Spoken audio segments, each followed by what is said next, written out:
Atiyele était une jeune fille pleine de rêves et d'ambition. Née dans une petite ville où tout semblait immuable, elle aspirait à briser les limites que sa vie familiale lui imposait.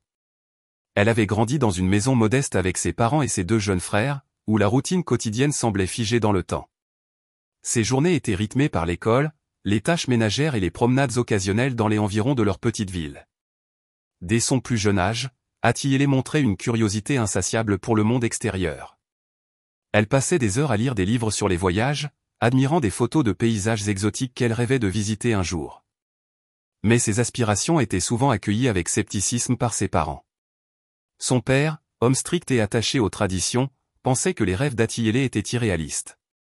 Quant à sa mère, elle voulait que sa fille suive une voie plus conventionnelle, comme se marier jeune et fonder une famille. Cependant, Atiyele avait d'autres projets pour sa vie.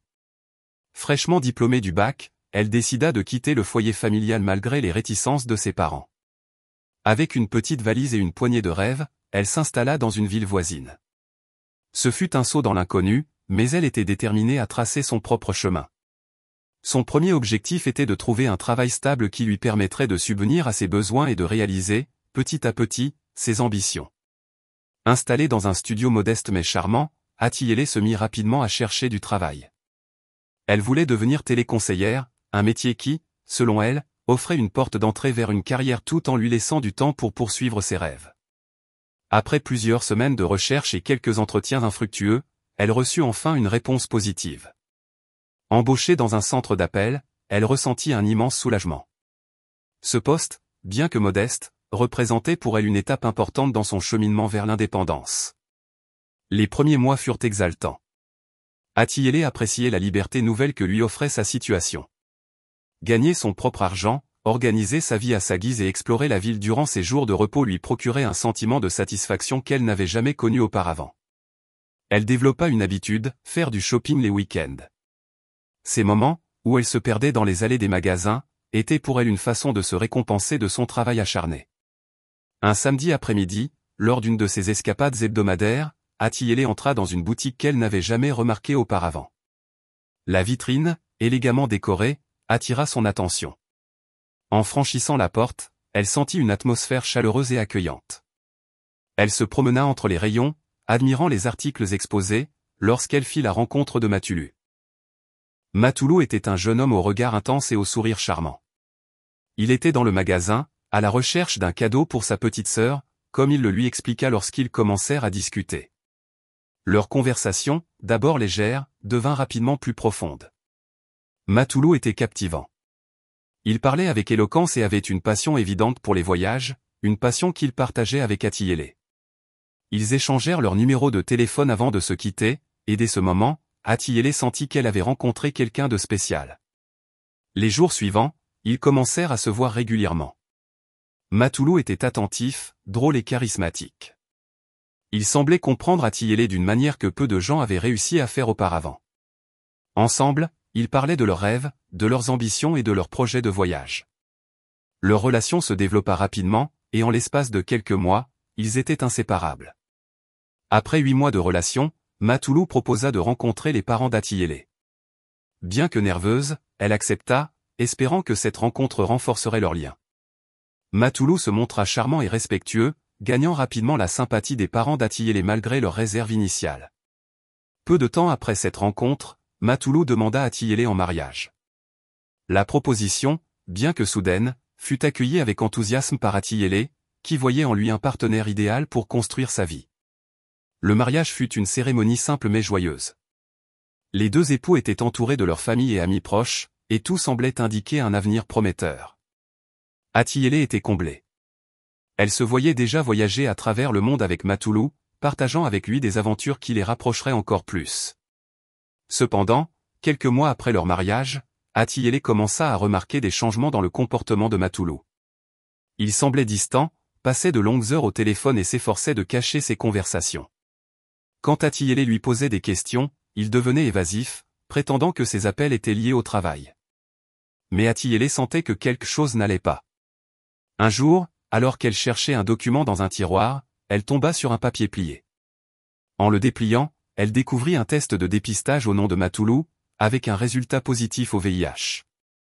Sous le choc, elle sentit ses jambes vaciller. Comment Matoulou avait-il pu lui cacher une chose aussi importante? Pourquoi n'avait-il pas été honnête avec elle dès le début? Envahie par la peur et la colère, elle décida de faire un test de dépistage en cachette. Les résultats, qu'elle reçut quelques jours plus tard, confirmèrent ses craintes, elle était également infectée. Son monde s'écroulait. Les rêves qu'elle avait construits avec Matoulou semblaient s'effondrer, laissant place à un mélange de douleur, de trahison et de colère. Ce soir-là, lorsque Matoulou rentra du travail, Atiyele décida de confronter Matoulou. Elle lui montra les résultats du test et exigea des explications. Matoulou, pris au dépourvu, tenta de se justifier. Il lui avoua qu'il avait peur de la perdre et qu'il avait prévu de lui en parler un jour, mais il n'avait jamais trouvé le courage. Ces mots, loin de calmer Atiyele, ne firent qu'amplifier sa colère. Dans un élan de rage, elle lui donna une gifle retentissante avant de lui ordonner de quitter leur maison.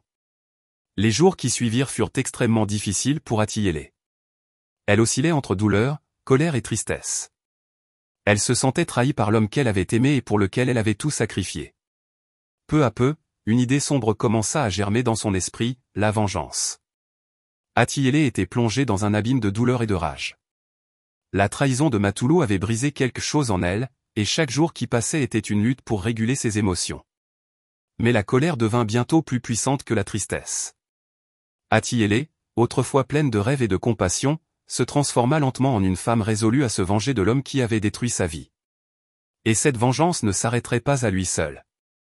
Après avoir mis Matoulou à la porte, Atiyele prit le temps d'élaborer un plan. Elle savait que Matoulou avait 3 frères et des hommes qui avaient toujours été présents lors des réunions familiales, lui adressant souvent des regards appuyés. Elle n'était pas sans savoir que son apparence attirait les hommes. Elle possédait un charme naturel, amplifié par ses yeux noisettes et son sourire enchanteur, qui était difficile à ignorer. Elle décida d'utiliser cette attraction à son avantage. Son plan était simple mais cruel, transmettre à ces hommes le mal qu'elle portait désormais en elle. Elle voulait que la douleur et les conséquences de la trahison de Matoulou s'étendent à toute sa famille. Pour cela, elle planifia de rencontrer chaque frère individuellement, sous prétexte de confidences ou de discussions innocentes. Elle voulait exploiter leurs faiblesses et leur attirance pour elle. Le premier frère, Adilo, était l'aîné. Sérieux et respecté, il était considéré comme le pilier de la famille. Atiyele savait qu'il était le plus susceptible de résister à ses avances, mais également celui qui ferait tout pour maintenir l'honneur familial. Elle le contacta sous prétexte de vouloir parler des comportements de Matoulou et de son désir de sauver leur mariage. Ils se retrouvèrent dans un café discret, loin des regards indiscrets. Pendant leur conversation, elle joua le rôle de l'épouse blessée mais déterminée à se battre pour son couple. Elle versa quelques larmes, prétextant que son époux n'était plus capable de lui donner un enfant. Elle insinua, avec une fausse modestie, qu'elle voulait à tout prix un héritier qui porterait le sang des Matoulou. Adilo, d'abord surpris par ses propos, finit par succomber à l'idée d'aider cette femme qui semblait si vulnérable.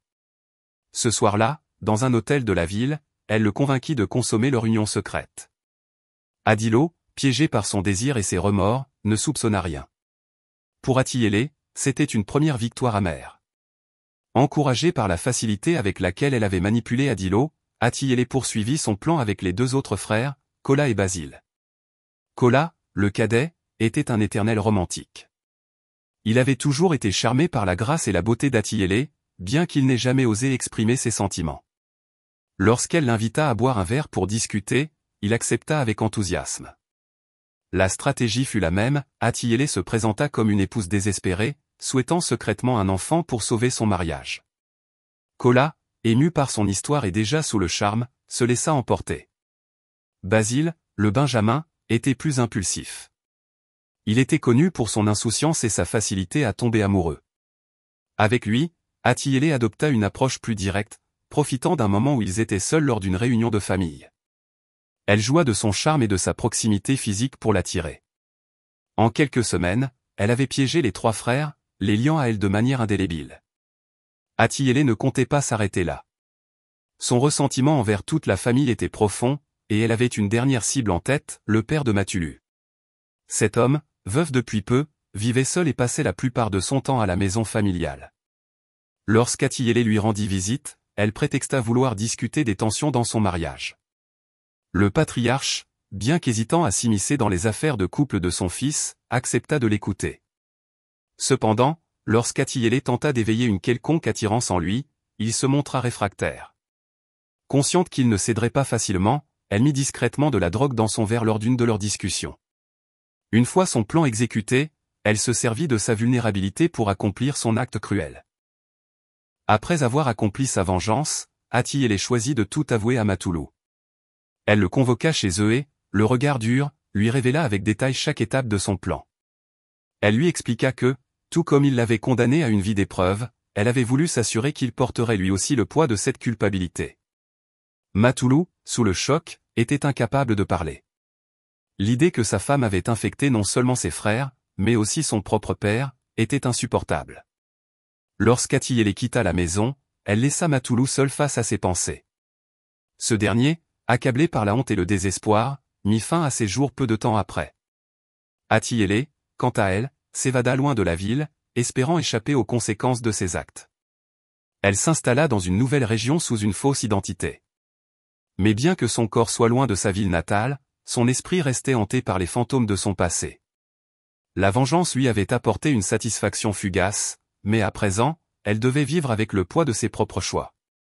Les années qui suivirent furent marquées par l'isolement. Atiyélé, même dans sa nouvelle vie, évitait de se lier avec qui que ce soit. Elle craignait qu'un jour, ses actes passés ne la rattrapent. Elle se consacra à des activités solitaires, cherchant à trouver un semblant de paix intérieure. Pourtant, la culpabilité était une compagne tenace. Elle rêvait souvent des visages de ceux qu'elle avait blessés, entendant leur voix dans ses cauchemars. Son apparence, autrefois son atout le plus puissant, semblait désormais se faner sous le poids de sa conscience. Atiyélé comprit trop tard que la vengeance, bien que douce sur le moment, laissait derrière elle un goût amer et des conséquences durables. Elle avait détruit non seulement les vies d'eux, ceux qui l'entouraient, mais aussi sa propre âme. Sa quête de justice personnelle s'était transformée en une spirale incontrôlable, où elle avait perdu toute trace de la jeune fille optimiste et rêveuse qu'elle avait été autrefois. Un jour, alors qu'elle marchait seule dans une petite ruelle de la ville où elle s'était réfugiée, elle aperçut une église. L'édifice, modeste mais accueillant, semblait l'appeler. Hésitante, elle entra et s'assit sur un banc à l'arrière. Les vitraux baignaient l'intérieur d'une lumière douce et apaisante, contrastant avec la tempête qui grondait en elle. Là, au milieu du silence, elle éclata en sanglots. Ce fut la première fois depuis longtemps qu'elle se laissa aller à pleurer non pas par rage, mais par un mélange de regret et de désespoir. Une vieille femme, assise non loin, s'approcha et posa une main réconfortante sur son épaule. La vieille dame, prénommée Maza, lui parla avec douceur. Atiyélé, émue par cette chaleur humaine qu'elle n'avait pas ressentie depuis des années, se confia partiellement à cet inconnu. Maza, sans juger, lui parla du poids du pardon, pas seulement celui qu'on demande aux autres, mais surtout celui qu'on s'accorde à soi-même. Atiyélé, bien qu'encore sceptique, commença à fréquenter l'église. Elle trouva dans cet espace un endroit pour réfléchir et tenter de reconstruire les morceaux de sa vie brisée. Elle se porta volontaire dans un centre communautaire affilié à l'église, où elle travaillait avec des personnes en difficulté. Cela lui permit de renouer avec un sens de l'empathie qu'elle croyait avoir perdu. Cependant, elle savait qu'elle ne pouvait pas fuir indéfiniment la vérité. Un jour, après des années de silence, elle décida d'écrire une lettre détaillée à la famille de Matoulou, avouant tout ce qu'elle avait fait. Elle ne s'attendait pas à être pardonnée, mais elle sentait qu'elle leur devait au moins la vérité. Elle envoya la lettre et attendit, consciente que cet acte pourrait changer le cours de sa vie. Quelques semaines plus tard, elle reçut une réponse ou une lettre collective écrite par les frères et des membres de la famille élargie. Le ton de la lettre oscillait entre colère et tristesse. Ils exprimaient leur douleur face à ses actions, mais aussi leur incompréhension quant aux raisons qui l'avaient poussé à agir ainsi. Malgré tout, une phrase de la lettre resta gravée dans son esprit, « Nous espérons que tu trouveras un moyen de te pardonner un jour. » Avec le temps, Atiyélé apprit à vivre avec le poids de ses actes, non pas comme une condamnation, mais comme une leçon. Elle continua son travail dans le centre communautaire, aidant des jeunes et des adultes à surmonter leurs propres épreuves. Elle ne chercha plus à fuir son passé, mais à l'accepter comme une partie de son histoire. Bien qu'elle n'eût jamais d'enfant, elle devint une figure maternelle pour de nombreux jeunes qu'elle encadra. Ces relations lui apportèrent un réconfort inattendu et lui donnèrent une raison de continuer à avancer.